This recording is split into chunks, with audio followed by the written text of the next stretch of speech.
Hello friend, मैं doctor Akhilesh Kumar Rai exam target में पुनः आपका हार्दिक स्वागत करता हूं। आज मैं गुलाम वंश के शासकों के बारे में चर्चा कर रहा था। उसी कड़ी में मैं नासिरुद्दीन महमूद के बारे में चर्चा करूंगा। रजिया सुल्तान के बाद मुइजुद्दीन बहराम शाह 1240 से 1242 तक शासन किया। उसके बाद अलाउद्दीन मसूद शाह 1242 से 1246 तक शासन किए। उसके बाद नासिरुद्दीन महमूद 1246 से 1265 तक शासन किया।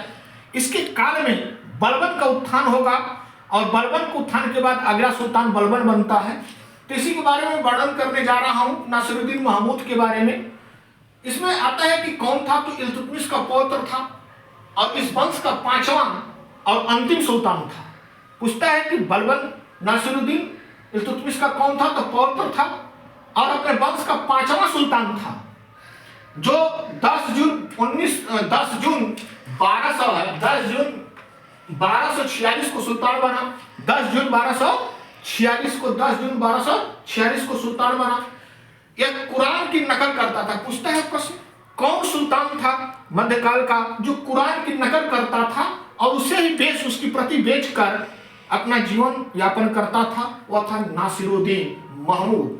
अपने जमाने का सर्वश्रेष्ठ सुलेख लेखक कौन था? सुलेख लेखक कौन सुल्तान था? तो नासिरुद्दीन महमूद सर्वश्रेष्ठ सुलेख लेखक था। एकदम सादगी जीवन व्यतीत करता था, नौकर चाकर इसके पास नहीं थे। बलबन अपनी पुत्री का विवाह इससे किया था, नौकर चाकर देने का प्रयास किया, लेकिन यह सात्विक जीवन व्यतीत किया था। ठीक है। उसके बाद आता है कि इसे किसने नासिरुद्दीन को किसने दिल्ली का आदर्श सुल्तान माना? किसने दिल्ली का आदर्श सुल्तान माना? तो मिनहाजुद्दीन सिराज ने इसे दिल्ली का आदर्श सुल्तान माना था।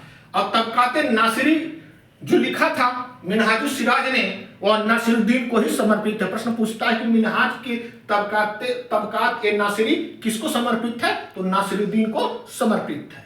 अगला है, सरदारों की आज्ञा के बिना न वो कुछ खाता था, न पीता था, न कहीं जाता था, न उठता था, न बैठता था। टोटल सरदारों की आज्ञा पर करता था। यह सुल्तान कौन था? तो नासिरुद्दीन महमूद। यह बात ईसामी ने कहा है। यह बात किसने कहा है?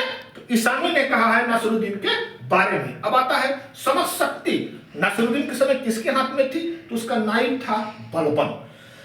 पूरे 20 वर्ष के शासनकाल में बलबन नायब था, जो पूरी सत्ता पर काबिज था और 40 गुलाम दलों का सदस्य था।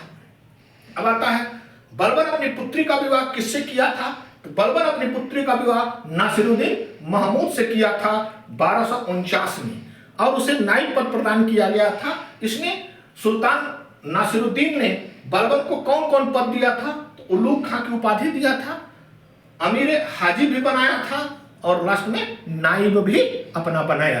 ठीक है। कौन? सुल्तान नासिरुद्दीन महमूद ने 1252 से 53 को छोड़कर 1252-53 को छोड़कर पूरे शासनकाल में बलबन ही 20 वर्षों तक नायब पद पर रहा।